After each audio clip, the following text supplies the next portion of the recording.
하나님이 오늘 우리에게 주시는 말씀은 그리스도인이 사는 법이라는 말씀인데요, 우리 다 일어나셔서 가져온 성경책을 들고 우리 한 목소리로 이렇게 고백합시다. 성경은 살아계신 하나님의 말씀입니다. 성경은 살아계신 하나님의 말씀입니다. 오늘 우리에게 말씀하여 주옵소서. 오늘 우리에게 말씀하여 주옵소서. 우리가 듣고 행하겠나이다. 우리가 듣고 행하겠나이다. 하나님의 말씀은 고린도서 5장 17절에서 21절까지의 말씀입니다. 제가 먼저 읽겠습니다. 그런즉 누구든지 그리스도 안에 있으면 새로운 피조물이라. 이전 것은 지나갔으니 보라 새 것이 되었도다.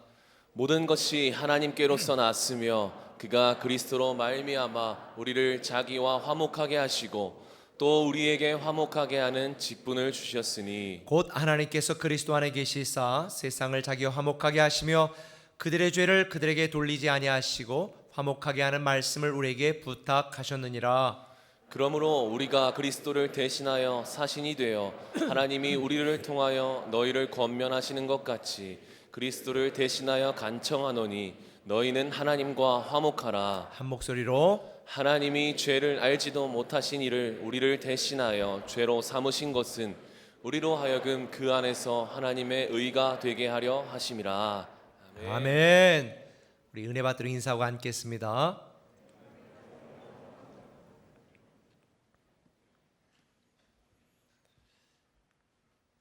여러분 요즘 살기 힘드시죠? 온도도 오르고 불쾌지수도 오르고 금리가 오르니까 대출금리도 오르고 물가도 오르고 모든 게 다 올라 살기가 쉽지 않습니다. 그런데 올라야 될 월급은 오르지 않고 매출도 오르지 않으니까 더 죽을 맛인 것 같습니다. 사실 마스크 쓰고 이렇게 같이 찬양하고 예배하는 것도 참 쉽지 않은 것 같습니다. 예배 때 마스크 쓰고 찬양하면 이 안에 막 후끈후끈하지 않아요? 그런데 저는 긍정적으로 생각했습니다. 아하, 이게 찜질을 잘 해가지고 피부 좋아지겠구나. 그냥 그렇게 생각을 합니다. 성도들이 신앙생활하는 것도 쉽지 않으니까 목사도 목회하는 것이 만만치 않습니다. 지난해 4월 우리 예수교 장로회 통합 측 가장 큰 교단 목사님들 981명을 대상으로 설문조사를 했는데요, 목사님들 10명 중에 3명이 번아웃 됐다, 녹다운 됐다는 거예요. 다 그렇게 힘들게 목회도 하고 있는 것 같습니다. 저는 번아웃까지는 아닌데 번아웃 전까지 해서 지금 잘 버티고 견디고 있습니다. 목사만 그렇겠습니까? 여러분 부모님들로 살아가는 것 번아웃된 분 계시죠? 그냥 이쁠 때 그 기억 때문에 돌보고 아이들을 키우고 있지, 이제 방학도 시작되고 말도 안 듣고 소리 지르고 이러면 그냥 어디다가 한 달쯤 2달쯤 맡겨놓고 싶은 심정이 드는 분도 있을 거예요. 부모 노릇하기도 참 번아웃되는 그런 시대입니다. 직장인들도 마찬가지고요. 정말 때려칠 수 있다면, 경제적으로 보장이 된다면 지금 직장 다닐 사람 하면 아마 10명 중에 8명은 때려치겠다라고 하지 않을까 싶습니다. 모든 게 힘들고 지치고 답답한 이 시대에 우리만 그런 것이 아니라 우리가 지금 계속 살펴보고 있는 이 고린도 교회에 대한 사도 바울도 마찬가지였습니다. 지난주에 우리가 함께 말씀을 나눈 것처럼 사도 바울 살 소망이 끊어지고 사형 선고 받은 것처럼 육체적으로 정신적으로 영적으로 무너질 때도 많았던 것 같습니다. 특별히 고린도 교회 성도들은 좀 못됐던 것 같아요. 사도 바울에 대하여 공격하는데 인신공격까지 했습니다. 심지어 글은 좀 쓰는 것 같은데 말은 영 시원찮아, 설교 꽝이야, 이런 얘기한 거예요. 만약 제가 오늘 설교 마치고 났는데 가면서 문자 폭탄을 받습니다. 설교가 그게 뭡니까? 설교 꽝입니다. 뭐 글은 쓰는 것 같은데 뭐 말도 그렇고 어떻게 그렇게 그런 말을 하고 그런 설교를 하고, 이렇게 저를 막 인신공격한다면 저는 한 주는 혹시 내가 잘못했나라고 생각해 보겠지만 2주, 3주 반복되면 저는 그만둘 것 같습니다. 이 정도 수준이 아니에요. 그런데 그런데 보면 이 고린도 교회는 사도 바울에 대해서 뭘 공격했냐면 사도권에 대한 공격을 했습니다. 아니, 예루살렘 교회 추천서도 없으면서 당신 사도마다 사도의 자격이 있어? 지금 저에게 여러분들이 뭐 설교나 목회에 대해서 어떻게 그렇게 그따위로 하실 수 있습니까? 라고 하면 내가 잘못한 부분이 있나 보다 라고 돌아볼 수 있겠지만, 아니, 저 목사 맞아? 목사 안수 받은 거야? 목사 자격 있어? 이러고 만약에 저에게 이 목사의 권위에 대해서 도전하는 분들이 많다면 진짜 못 견딜 것 같아요. 바울도 그랬습니다. 오죽하면 바울이 고린도 교회에게 고린도 후서를 쓰면서 1장 1절에 이렇게 말합니까? 하나님의 뜻으로 말미암아 그리스도 예수의 사도된 바울. 내가 누구 추천서 받고 사도한 것이 아니라 하나님의 뜻으로 말미암아 내가 사도가 된 것이다 라고 사도의 권위에 대한 근거를 이야기하는 거예요. 여러분, 이거 아세요? 지금 코로나 사태가 2년 반이 지나면서 그동안 괜찮은 줄 알았던 성도들, 믿음이 있었던 것처럼 보였던 성도들, 그게 가라지 신앙인지 알곡 신앙인지가 지금 퀴즈를 통해서 지금 다 드러났습니다. 아무리 이야기해도 나는 하나님을 믿어, 근데 교회는 가기 싫어. 나는 하나님을 믿어, 그런데 예배는 내가 하고 싶은 일을 다 한 다음에 여유 있으면, 이건 가라지 신앙입니다. 근데 그런 분들이 벌써 20%, 30% 늘어나고 있는 것이 코로나 사태를 통한 모습입니다. 지난주 말씀드린 것처럼 우리는 살면서 많은 고난과 고통을 당합니다. 고민거리도 있습니다. 그런데 저는 오히려 이런 우리 삶의 수많은 고난과 고통이 우리가 진짜 그리스도인인지 무늬만 그리스도였는지를 증명할 수 있는 영적인 기회라고 생각합니다. 특별히 여러분이 고난 속에서, 또 이 코로나 사태 속에서 여러분은 알곡신앙을 가진 성도이고 진짜 그리스도인이라는 걸 증명할 수 있는 우리 꿈의 교회 성도들 되시기를 예수님의 이름으로 축원합니다. 어떤 사람들은 길가 혹은 가시떨기에 떨어진 시처럼 조금만 어렵고 괴롭고 힘든 일이 있으면 포기합니다. 낙심합니다. 뒤로 물러갑니다. 그러나 우리는 그래서는 안 됩니다. 우리의 소망이 세상에 있는 것이 아니고, 우리의 희망이 사람에게 있는 것이 아니고, 우리의 영원한 소망은 살아계신 예수 그리스도 하나님에게만 있는 줄 믿으시면 아멘. 그래서 저는 우리가 진짜 그리스도인으로 살아가기 위해서 오늘 본문을 통해 두 가지 영적인 교훈을 공유하려고 합니다. 그 첫 번째는 이것입니다. 거룩한 영적 존재답게 살아가라는 것입니다. 한번 따라합시다. 거룩한 영적 존재답게 살아가자. 거룩한 영적 존재답게 살아가자. 오늘 본문 17절은 우리가 새로운 삶 마치고 다 암송하는 구절입니다. 같이 한번 읽어볼까요? 그런즉 누구든지 그리스도 안에 있으면 새로운 피조물이라. 이전 것은 지나갔으니 보라 새 것이 되었도다. 저와 여러분은 완전히 새로운 피조물이 되었다는 것입니다. 어디 안에서? 예수 그리스도 안에서 우리는 완전히 새로운 존재가 되었다는 것입니다.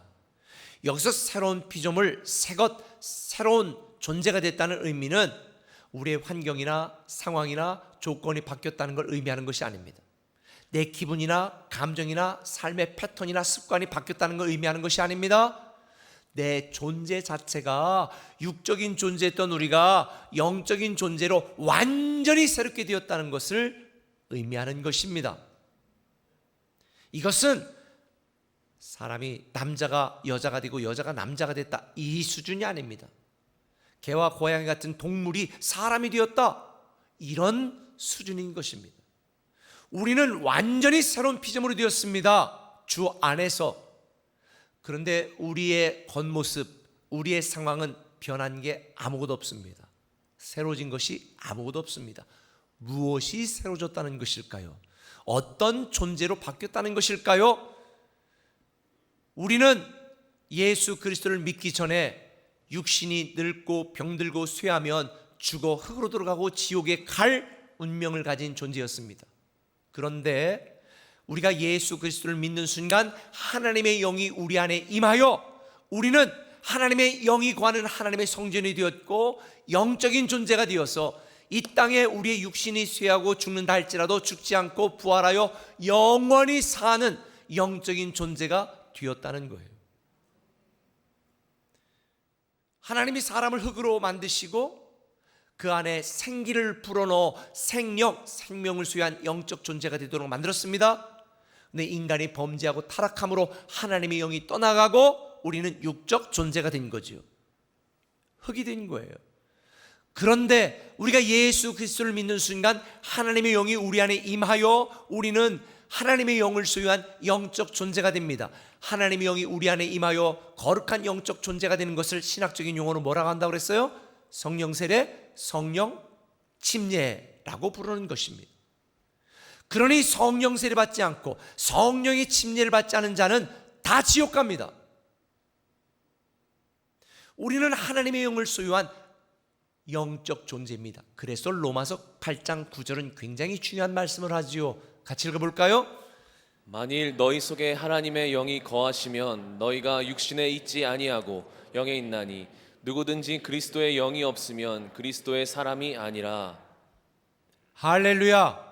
하나님의 영을 소유한 거룩한 영적 존재가 된 우리, 성령 침례받은 우리는 우리 안에 계신 성령님의 감동하심과 인도하심을 따라 살아가야 되는 거예요. 그렇게 살아갈 때 우리는 성령 충만해지는 것입니다. 그리고 성령 충만한 삶을 살아가면 그 결과로 성령의 열매를 맺게 되는 것이고, 성령 충만한 삶을 살아가면 그 결과로 성령의 은사가 나타나는 것이고, 성령 충만한 삶을 살아가면 그 결과로 성령의 능력과 기적과 역사가 일어나는 것이에요.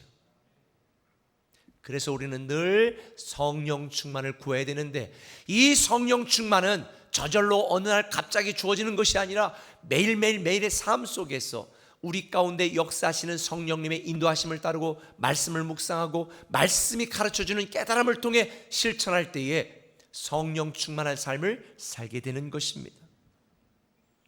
거룩한 영적 존재가 된 저와 여러분들은요, 그렇기 때문에 우리는 완전히 새로운 방식으로 인생을 살아가게 되는 것입니다. 단지 세상 사람들보다 도덕 윤리 수준이 높아지는 걸 의미하는 것이 아니고, 우리의 삶의 내용과 방법이 약간 달라지는 것을 의미하는 것이 아니고, 교회 다니지 않던 사람들이 교회 오는 종교 생활이 추가되거나 형식적인 습관이 변한 것을 의미하는 것이 아닙니다. 우리는 완전히 새로운 존재가 되었습니다. 거룩한 영적인 존재가 되었습니다. 우리의 인생의 목적지가 달라졌습니다. 지옥에서 천국으로. 우리의 신분이 달라졌습니다. 마귀의 자녀에서 하나님의 자녀로. 우리의 시민권이 달라졌습니다. 세상에서 하나님의 나라로. 지금 우리는 똑같습니다.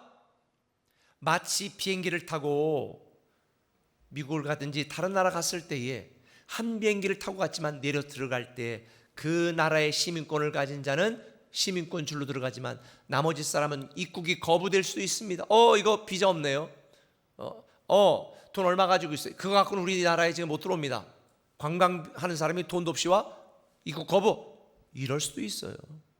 여러분, 지금은 우리가 육적인 세상적인 살아가는 삶의 환경이 다 똑같아 보입니다. 비슷해 보입니다. 그런데 그날 결정적일 때 여러분들 중에 천국으로 가는 분도 있고 천국의 입국이 거부되어 지옥에 갈 수도 있습니다. 저는 우리 꿈의 교회, 새로운 꿈의 교회, 대전 꿈의 교회, 글로리 채플 교회, 모든 우리 꿈의 교회 성도들이 한 명도 천국 입국이 거부되지 않기를 예수님의 이름으로 축원합니다.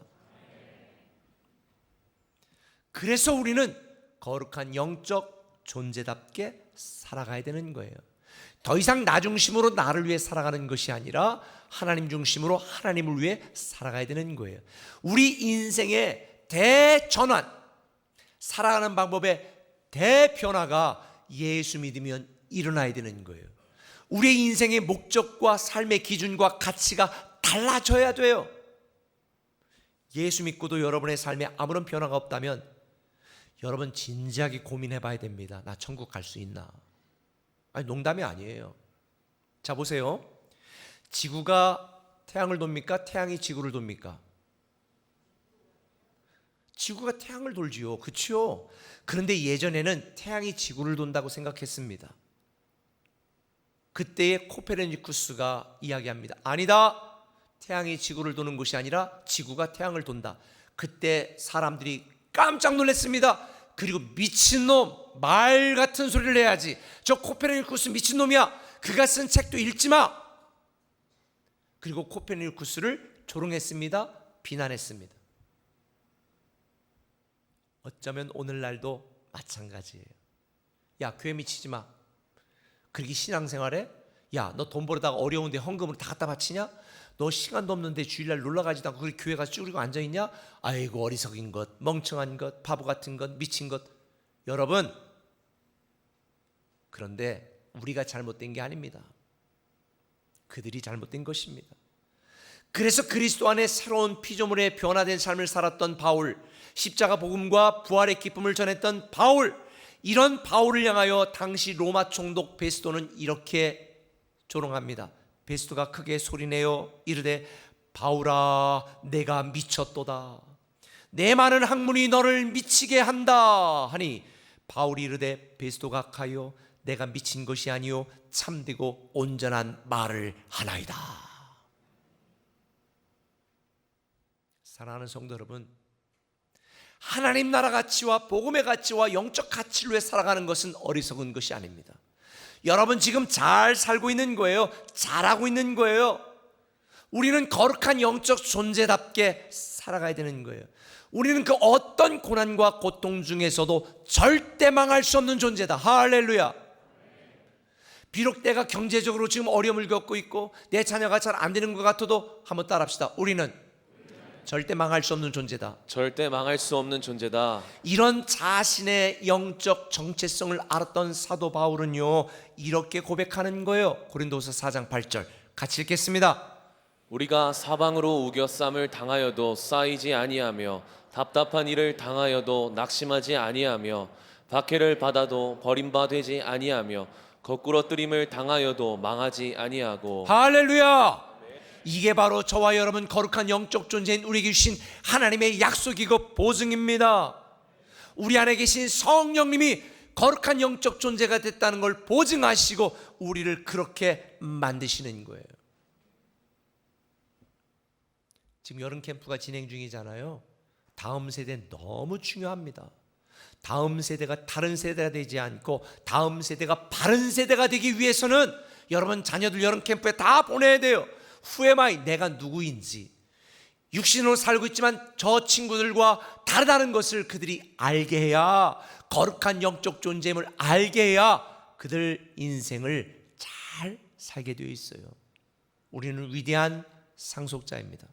왕같은 제사장입니다. 거룩한 영적 존재요 새로운 피조물입니다.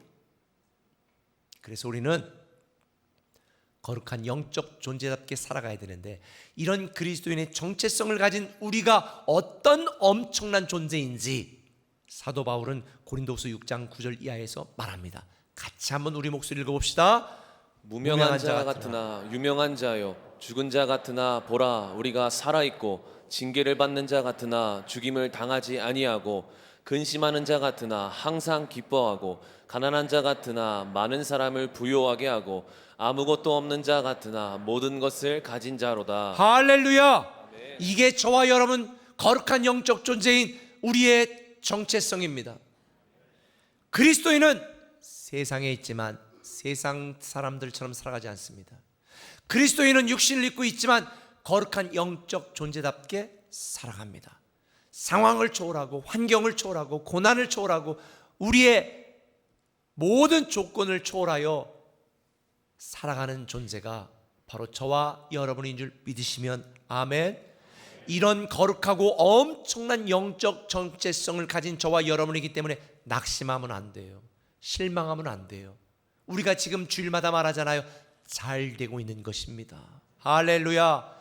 그래서 고난 중에 고민하고 괴로워하는 성도들에게 사도 바울은 이렇게 말합니다. 고린도후서 4장 16절 같이 한번 읽습니다. 시작. 우리가 낙심하지 아니하노니 우리의 겉사람은 낡아지나 우리의 속사람은 날로 새로워지도다.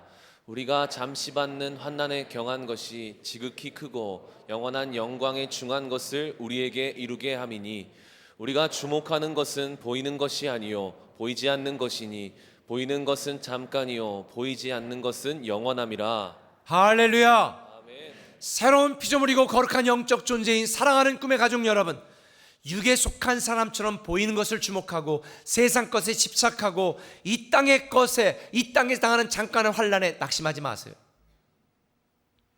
어떤 고난과 시험이 온다 할지라도 저와 여러분에게는 자비의 하나님, 자비의 아버지, 위로의 하나님, 나의 목자, 나의 주님께서 우리를 보호하시고 지키시고 반드시 이기게 하십니다.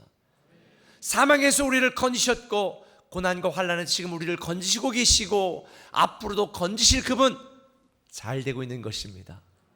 잘 될 것입니다. 반드시 잘 되게 되어 있습니다. 그러니 생명을 소유한 거룩한 영적 존재답게 보이지 않는 것에 집중하시고 이 땅이 아니라 하나님 나라 것에 주목하시고 썩거나 없어지지 아니할 영원한 것에 우리가 우리의 삶을 들여 살아가는 저와 여러분이 된다면 우리의 겉사람은 낡아지나 우리의 속사람은 날마다 강해질 줄 믿습니다.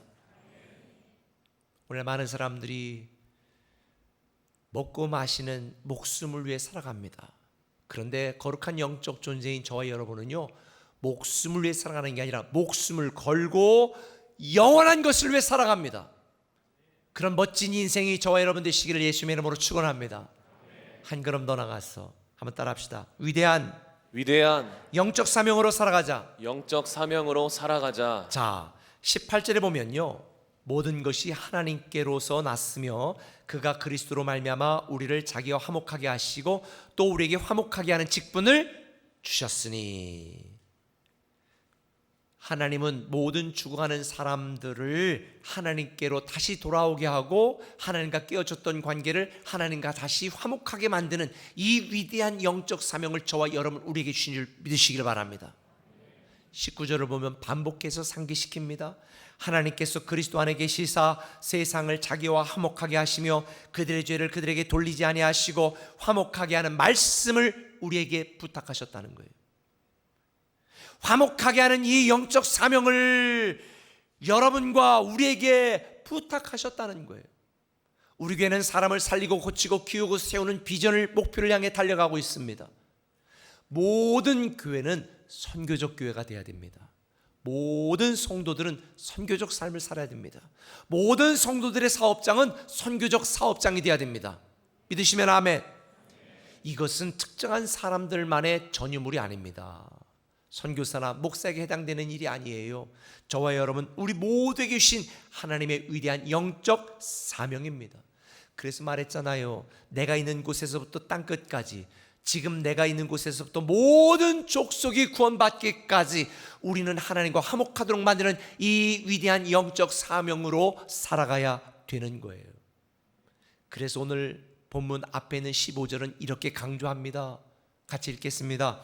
그가 모든 사람을 대신하여 죽으심은 살아있는 자들로 하여금 다시는 그들 자신을 위하여 살지 않고 오직 그들을 대신하여 죽었다가 다시 살아나신 이를 위하여 살게 하려 함이라. 할렐루야.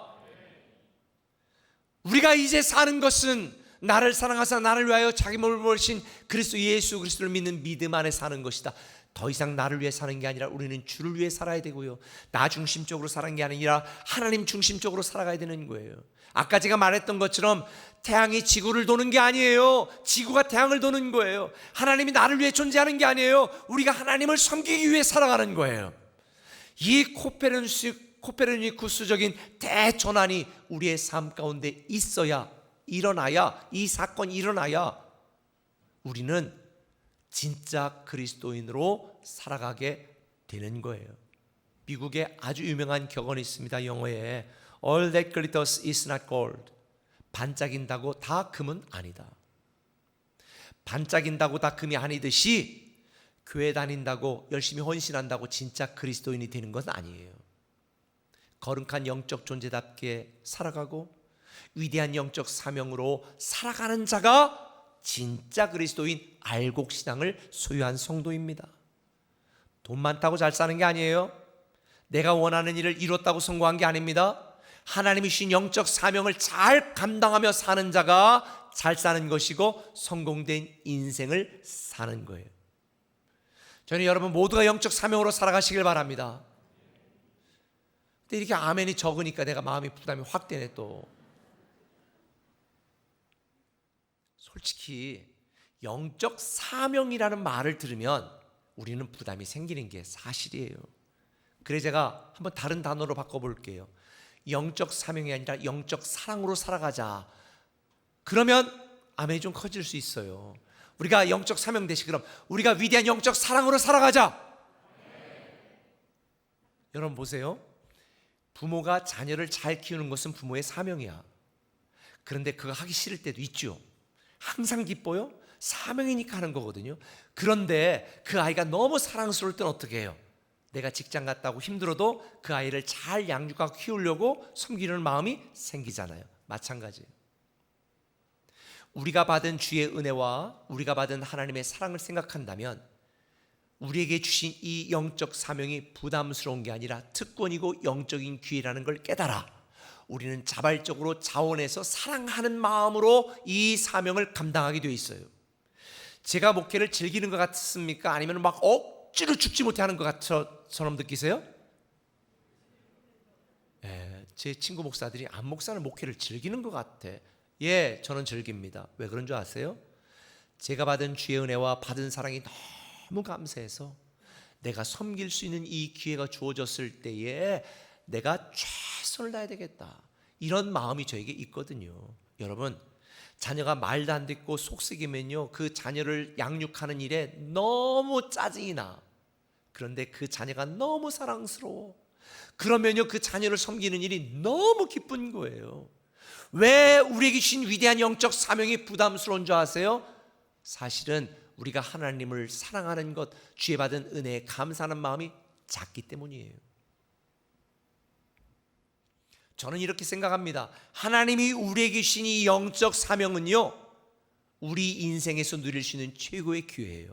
하나님이 하시는 일에 동참할 수 있는 기회, 하나님의 축복을 누릴 수 있는 기회, 하나님이 역사하시고 사람이 살아나는 것을 볼 수 있는 축복의 기회가 바로 영적 사명을 감당하는 기회인 줄 믿으시길 바랍니다.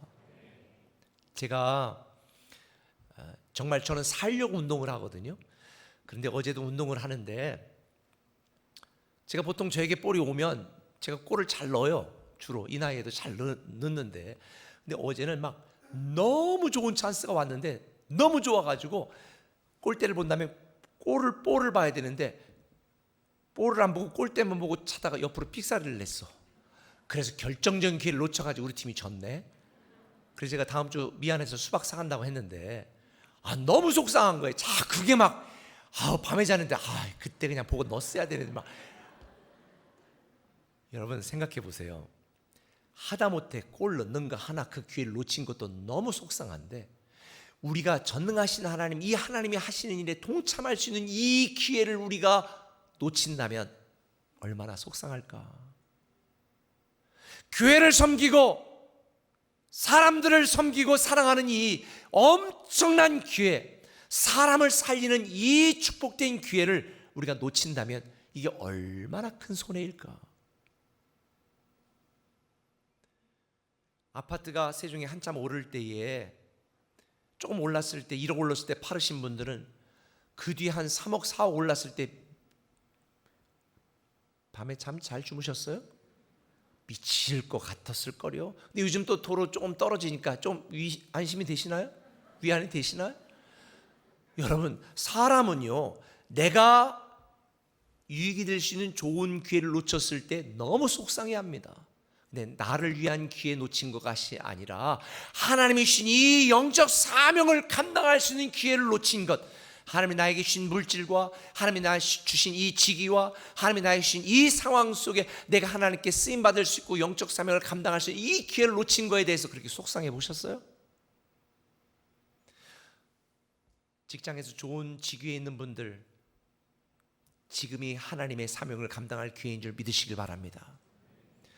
돈 있거나 시간 있으신 분들, 지금이 바로 하나님께 드리고 섬기고 쓰임받을 수 있는 축복의 기회인 줄 믿으시길 바랍니다.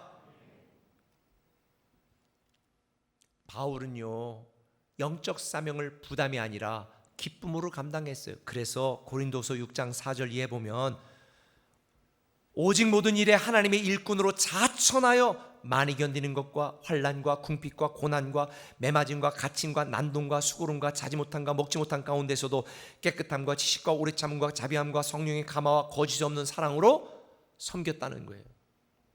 저도 여기에 보니까 그래, 나도 많이 견뎠어. 진짜 잘 견뎠거든요.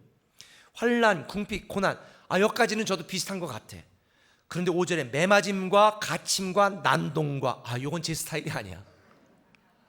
이 정도 되면 저는 못할 것 같아. 그래서 바울이 자기는 기쁨으로 자천하여 차원에서 이런 일들을 다 내가 감당했지만, 저와 여러분 우리는 이렇게 이런 상황이 되면 영적 사명을 감당하지 못할 거라고 하는 것을 알고 있기 때문에 고린도서 6장 14절에 보면 계속해서 이렇게 권면합니다. 같이 읽겠습니다. 너희는 믿지 않는 자와 멍에를 함께 매지 말라. 의와 불법이 어찌 함께하며 빛과 어둠이 어찌 사귀며 그리스도와 벨리알이 어찌 조화되며 믿는 자와 믿지 않는 자가 어찌 상관하며 하나님의 성전과 우상이 어찌 일치가 되리요. 우리는 살아계신 하나님의 성전이라. 할렐루야. 아멘. 이게 무슨 말이냐면, 어떤 분들은 이걸 가지고 절대 믿지 않는 사람들과는 결혼해서는 안 된다, 이렇게 해석하는 분도 있는데 그건 좀 너무 과장된 해석이고요. 이 말의 본래의 의미는 뭐냐? 거룩한 영적 존재답게 너희가 살아가라. 그런데 너희는 위대한 영적 사명을 받았으니 그렇게 하나님과 화목시키는 이 일과 복음의 일에 너희가 협력하고 참여해라. 그런데 영적 사명을 감당하는 것은 고사하고, 고린도 교인들 중에 믿지 않는 사람들과 어울려 그들과 같이 먹고 마시고 죄악된 삶을 살아가는 거예요. 요즘으로 말하면 교회에서 열심도 안 내는 인간들이 가더니 직장에서 무슨 막 술 먹고 음주 감하는 회식에서 제일 앞장서 넥타이 풀어 저기다 하고서 막 흔들고 노래하고, 그리고 끝나고 가려고 그러는데 2차 가자 3차 가자 노래방 가자. 아니, 교회 집사님이 지금 그러고 있다면 지금 이게 어떤 상황일까요? 그러니까 고린도 교인 그런 사람들에게 바울이 이렇게 권면하는 거예요. 야, 너희들이 위대한 영적 사명을 감당하지 못한다면 오케이, 그거는 할 수 없어. 그런데 너희들이 거룩한 영적 존재잖아. 너희 안에 하나님의 성령이만 하나님의 성전이잖아. 그러니 사명은 감당하지 못할지라도 거룩한 영적 존재답게라도 좀 살아가다오. 이게 이 말인 거예요.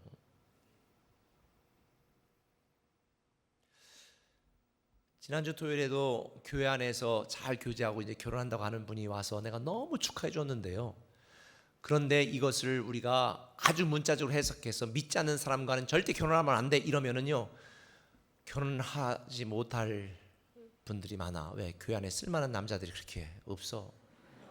다 품절됐어. 품절남이야. 그럼 어떡할 거야? 방법은 있어요. 내가 내 미모를 가지고 내가 한 남자와 교제해서 그 남자를 교회 다니고 하나님을 알게 하는 이런 선교사적 사명으로 내가 해야 되겠다. 그러면 교제해서 결혼해서 교회로 데리고 와. 베스트예요. 난 그럴 자신이 없어. 난 결혼해서 그 남편이 교회 나가지 마 그러면 나는 교회를 안 나갈 것 같아. 그러면 할 수 없어. 교회 안에 차지해야 되는데 조금 부족해도 어떻게 잘 키워 써야지. 저는 우리 꿈에게 성도들이 위대한 영적 사명을 잘 감당했으면 좋겠습니다. 그런데 그렇게 하지 못한다면 최소한 거룩한 영적 존재답게라도 살아가는 여러분 되시기를 예수님의 이름으로 축원합니다. 그래서 영국의 청교도 목사 토마스 브룩스는 이렇게 얘기했습니다. 삶에서 가장 달콤해 보이던 죄들이 죽음 이후에는 가장 쓰라린 것이 될 것이다. 없어질 인생에 목숨 걸지 마시고 영원한 하나님 나라 가치와 복음적 가치를 위해서 여러분의 인생을 투자하는 지혜로운 성도들이 되었으면 좋겠습니다. 말씀 맺을게요. 지금 우리가 사는 시대는 참 살기 힘든 시대입니다. 성도도 목사도 부모도 직장인도 사업하는 분들은 말할 것도 없고요. 그러다 보니까 가라지 신앙에 만족하고 무늬만 그리스도인으로 살아가는 성도들도 꽤 있습니다. 그런데 우리 꿈에게 성도들은 진짜 그리스도인 알곡신앙으로 살아갔으면 좋겠어요. 양승헌 목사가 쓴 크리스천다움이라는 책에 보면 그리스도인답게 살아가는 6가지를 이렇게 요약해 가르쳐주네요. 크리스천은 다른 정체성으로 사는 사람이다. 크리스천은 다른 생명으로 사는 사람이다. 크리스천은 다른 목적을 위해 사는 사람이다. 크리스천은 다른 원리로 사는 사람이다. 크리스천은 다른 목표를 이루기 위해 사는 사람이다. 크리스천은 다른 동력으로 사는 사람이다. 자, 우리 꿈에게 성도들, 또 이 예배를 드리는 모든 예배자들, 구습을 쫓는 옛사람처럼 살아가지 마시고 의와 진리로 새로우심을 받은 새로운 피조물 다운 그런 멋진 진짜 그리스도인으로 살아가셨으면 좋겠습니다. 오늘 본문 21절은 사도 바울이 이렇게 결론을 내립니다. 하나님이, 다 함께 읽겠습니다. 하나님이 죄를 알지도 못하신 이를 우리를 대신하여 죄로 삼으신 것은 우리로 하여금 그 안에서 하나님의 의가 되게 하려 하심이라. 할렐루야. 나를 위하여 나의 의를 위해 사는 것이 아니라 하나님을 위하여 하나님의 의가 되는 이런 진짜 그리스도인이 되라는 거예요. 오늘 2가지 말씀드렸습니다. 거룩한 영적 존재답게 사세요. 위대한 영적 사명으로 살아가는 여러분 되었으면 좋겠습니다. 지금이 하나님이 우리에게 주신 최고의 영적 기회입니다. 이렇게 살면 안 되겠다라는 영적 자각과 이제는 주를 위해 이렇게 오늘 들은 말씀처럼 살아가야 되겠다라고 하는 영적 각성을 통해서 멋진 그리스도인, 진짜 그리스도인이 되기를 예수님의 이름으로 축원합니다. 우리 기도하기 전에 찬양하고 기도합니다.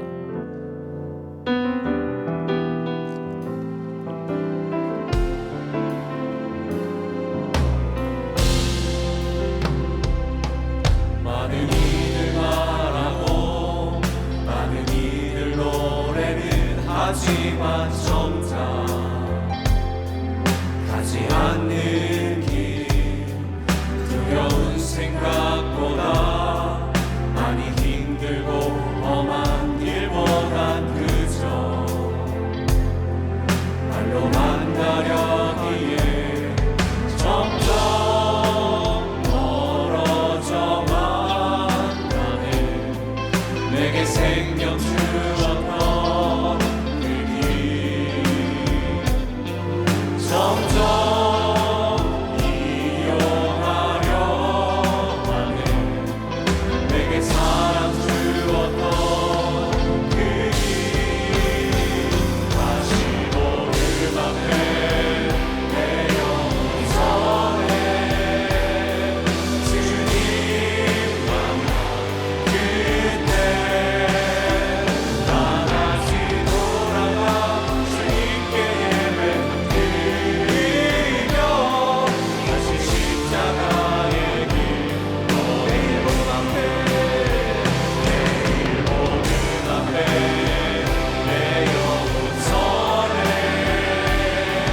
주님 만나 나 이제 한 소망 주 오신 그의 빛하며 오직 십자가만 자랑하리. 기도합니다. 여러분, 거룩한 영적 존재답게 살아가고 계십니까? 위대한 영적 사명으로 살려고 생각해 보신 적 있으십니까? 우리는 이대로 살면 안 되겠다라고 하는 우리 인생에 코페르니쿠스적인 대혁명이 일어나야 됩니다. 나를 위해서가 아니라 주를 위해서, 나 중심에서 하나님 중심으로 우리의 삶의 기준과 목적이 달라져야 됩니다. 우리 그렇게 살아갈 수 있는 우리가 되도록 우리 영적으로 자각하고 영적 각성을 해야 됩니다. 주님, 오늘 말씀을 들었습니다. 정말 부족하고 연약한 우리지만 이런 우리를 거룩한 영적 존재가 되게 하셔서 죽어도 죽지 않고 영원히 사는 하나님의 자녀가 되게 하셨사오니 주님, 우리가 거룩한 영적 존재답게 살아가 계실 뿐만 아니라 여기에 머무르지 않고 정말 아직 주님을 알지 못하는 수많은 사람을 살리고 고치는 그래서 하나님과 다시 그들을 화목시키는 이 위대한 영적 사명으로 살아갈 수 있게 하여 주시옵소서. 정말 힘든 시대입니다. 그러나 우리가 진짜 그리스도인으로 알곡신앙으로 살아가게 하여 주옵소서. 예수님의 이름으로 기도합니다. 아멘.